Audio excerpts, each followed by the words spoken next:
যারা বাংলাদেশি আমরা সবাই ভাই ভাই। আমরা চাপিয়ে দেওয়া সংখ্যাগরিষ্ঠতার ভিত্তিতেই সবকিছুকে বিবেচনা আমরা করতে চাই না। হিন্দু, মুসলিম, বৌদ্ধ, খ্রিস্টান, সমতল, পাহাড়ি, গারো, নিগোষ্ঠী যারা আছে সবাই মিলে এক জাতি হয়ে ঐক্যবদ্ধ হয়ে একটা রংধনু তৈরি।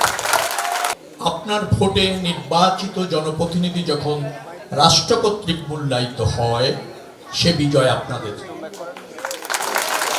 এটাই হচ্ছে আমাদের বিজয়, যে আমরা একটা প্রতিদ্বন্দ্বিতাপূর্ণ নির্বাচনে আপনাদের রায়ের বিজয় হয়েছে, এবং সেই বিজয়ের জন্য আমার দল বিএনপি এবং আমি আপনাদের কাছে কৃতজ্ঞ।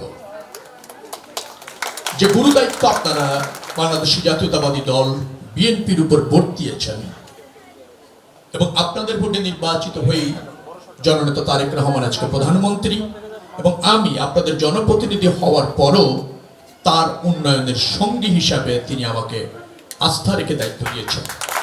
এই দায়িত্বটা পুরো দেশ এবং আপনাদেরকে ডেভেলপ করা, আপনাদের আকাঙ্ক্ষাটা ধারণ করা, আপনাদের সমস্যাটা চিহ্নিত করা এবং সমাধান করা।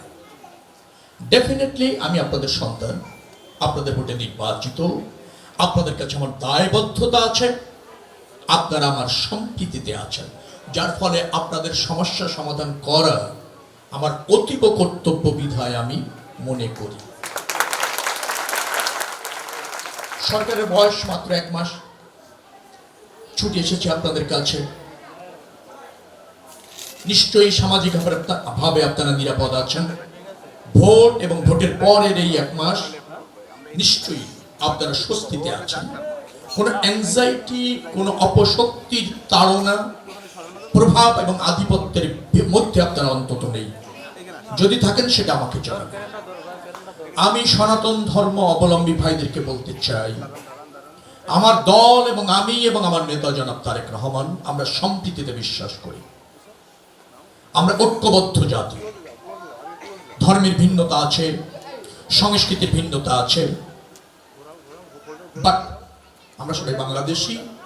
এই দেশ আমার মাতৃভূমি, জন্মভূমি। আমরা এই জায়গায় সবাই এক এবং ঐক্যবদ্ধ। আমরা বিভাজন চাই না, অনৈক্য চাই না, অস্থিরতা চাই না, চাপ, অনৈতিক সুবিধা এটা সমাজে বন্ধ করতে চাই। মন্দিরের কথা বলা হয়েছে, আমি কথা দিয়েছিলাম যে এই মন্দিরের ডেভেলপমেন্টটা অবশ্যই হবে, ইনশাআল্লাহ হবে। এটা আপনার ধর্মীয় অধিকার, এটা আপনার জন্মভূমি। সেখানে মন্দিরে আপনি আপনার ঈশ্বরকে সান্নিধ্য চাইবেন, আপনার ঈশ্বরের নৈকট্য চাইবেন, তার আরাধনা করবেন, তার সাধনা করবেন, এটা আপনার রাইট। এবং রাষ্ট্রের দায়িত্ব রয়েছে, এই এলাকার জনপ্রতিনিধি হিসাবে আমার দায়িত্ব রয়েছে, ইভেন এই সরকারের দায়িত্ব রয়েছে, সেটা অবাধে পর্যাপ্ত সুযোগ সুবিধা নিয়ে যাতে আপনারা চর্চা করতে পারেন সেটা নিশ্চিত করা। এটা সরকারের দায়িত্ব, অবভিয়াসলি আমারও দায়িত্ব। নিশ্চয়ই আগামী পূজার আগে আমি মনে করছি যে আপনাদের যে প্রত্যাশাটা আছে সেটা পূরণ করে দেওয়া হবে। আরো কয়েকটি মন্দির আছে, একবারে সবগুলি না পারলেও পর্যায়ক্রমে নিশ্চয়ই সেটা ডেভেলপ করা হবে ইনশাআল্লাহ। আমাদের রাজনীতি আপনাদেরকে ধারণ করে রাজনীতি। আপনাদের এই মনির মুখে যখন হাসি ফোটে, আপনি যখন স্বস্তিতে থাকেন, নিরাপদে থাকেন, সেটাই হচ্ছে শহীদ রাষ্ট্রপতি জিয়াউর রহমানের রাজনীতি ছিল। আমরা ধর্মের বাড়াবাড়ি পছন্দ করি না। আমরা সব ধর্মের মানুষ যার যার ধর্ম চর্চা করবে, সমান অধিকার নিয়ে এই সমাজে বসবাস করবে, সেটা চাই।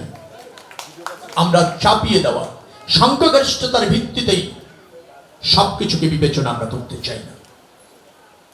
আমাদের কথা স্পষ্ট যে আমরা রংধনু শুনেছেন, আমাদের নির্বাচনে ইশতেহারে ছিল রংধনু নেশন আমরা প্রতিষ্ঠিত করব। রংধনু নেশন মানে কি? রংধনু এত সুন্দর লাগে কেন? 7টি বর্ণ দেখবেন এক পরপর একটা স্তর তৈরি করে চমৎকার। বিশেষ করে বৃষ্টি পরে সূর্য যেদিকে থাকে তার অপর দিকে একটা রংধনু তৈরি হয়, দেখতে চমৎকার। 7টি বর্ণ এক হয়ে একটা সৌন্দর্য তৈরি করে। আমরাও হিন্দু, মুসলিম, বৌদ্ধ, খ্রিস্টান, সমতল, পাহাড়ি, গারো, নিগোষ্ঠী যারা আছে সবাই মিলে এক জাতি হয়ে ঐক্যবদ্ধ হয়ে একটা রংধন তৈরি করে। আমরা সংকীর্ণ স্বার্থের ঊর্ধ্বে উঠতে চাই, আমরা সামষ্টিক স্বার্থকে প্রাধান্য দিতে চাই। যারা বাংলাদেশি আমরা সবাই ভাই ভাই, আমরা বাংলাদেশি, বাংলাদেশ আমাদের প্রাণ এবং সবার আগে বাংলাদেশ প্রতিষ্ঠিত করা আমাদের দর্শন, এটাই হচ্ছে আমাদের মূল জায়গা। পানির পাম্পের কথা বলেছেন, ডেফিনেটলি আমি ঠিক বুঝিনি বক্তব্যটা কেমন, আমি খোঁজ রাখবো। পানির ব্যাপারে নিশ্চয়তা না করে ডেফিনেটলি পাম্পের উপর দিয়ে রাস্তা যাবে না।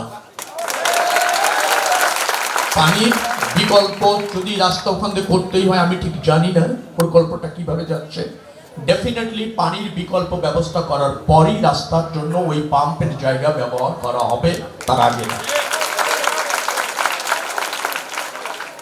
সিটি কলোনিতে একটা সমস্যার কথা বলেছেন, আগে জানাটা উচিত ছিল, আর ভালো হতো। উচিত ছিল ওই রাস্তাটার একটা অংশ তুলে ফেলে পুনরায় ঢালাই করা। কেন করলেন না আমি সিটি কর্পোরেশনের ইঞ্জিনিয়ারের কাছে জানতে চাইব। যেহেতু রাস্তাটা হয়ে গিয়েছে, বিকল্প কি আছে দেখব।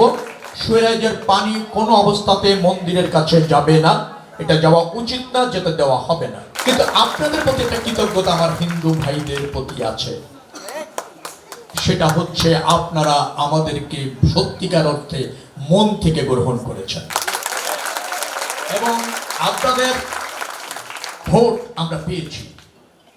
ভোট হচ্ছে ভিন্ন মাত্রার ভালোবাসা, স্বাভাবিক মাত্রার ভালোবাসা না।